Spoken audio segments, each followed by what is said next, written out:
In the heart of Geneva, Switzerland, on a crisp day in 1863, an assembly of compassionate individuals gathered. They were united by a common purpose, a desire to alleviate human suffering in the face of war and disaster. This was no ordinary gathering, for these men and women were pioneers, visionaries seeking to change the course of history. Among them was a dynamic young woman named Henriette Delbois, who would play a pivotal role in this historic event. The scene was set against the backdrop of a world torn apart by conflict. The American Civil War raged on, claiming lives and shattering dreams. Across the Atlantic, the French-Prussian War loomed, promising more bloodshed and sorrow. Henriette, along with her fellow humanitarians, were moved by the plight of the wounded soldiers. They yearned for a way to provide aid without regard for nationality, race, or religion. It was this unifying ideal that sparked the genesis of an organization that would come to symbolize hope in the darkest of times. On this fateful day, Henriette stood before her fellow delegates, her voice steady and resolute. "We must create an organization dedicated to helping the wounded, regardless of their nationality, race, or creed," she declared. The room fell silent, the weight of her words hanging heavy in the air. It was a proposal that would change the course of history, and it was met with a mixture of awe and trepidation.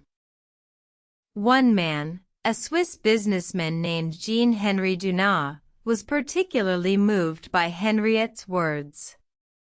He had witnessed the horrors of war firsthand during the Battle of Solferino in 1859, and he knew the urgent need for such an organization.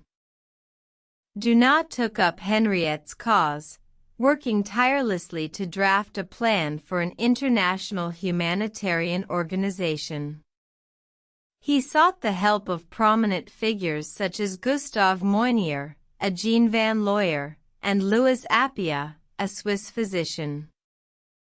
Together, they formed a committee and began to draft a set of principles and guidelines for this new organization.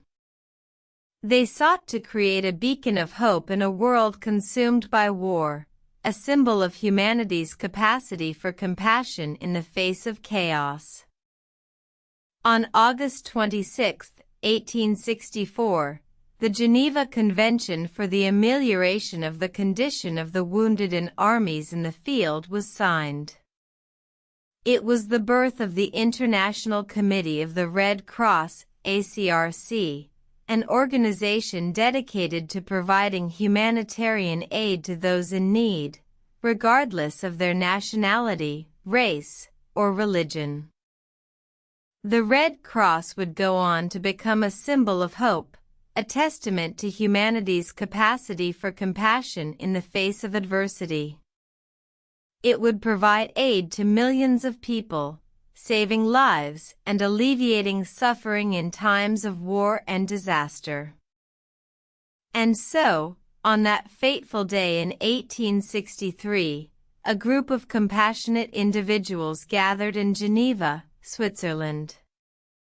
They did not know it then, but they had set in motion a chain of events that would change the course of history, creating an organization that would become a beacon of hope in a world consumed by war and disaster.